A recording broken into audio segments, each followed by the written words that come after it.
大家好，欢迎来到我的频道，我是健身。今天是2022年8月18号星期四。今天想要来分享怎么样去更换链锯的油管。今天想要分享的是吸油球式的，这一颗是小松链锯的化油器，它是副厂的。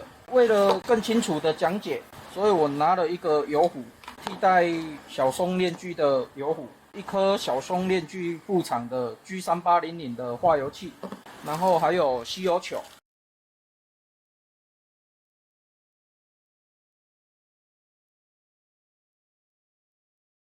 整体的安装模式大概就是这个样子而已。你如果光是看零件跟最后的安装图看不懂，或者是你想要了解整个油路的过程，那可能就是请你加入我的会员频道。我的会员频道里面会有完整的讲解教学过程。那我这一篇化油器更换管路的分享文章就分享到这边为止。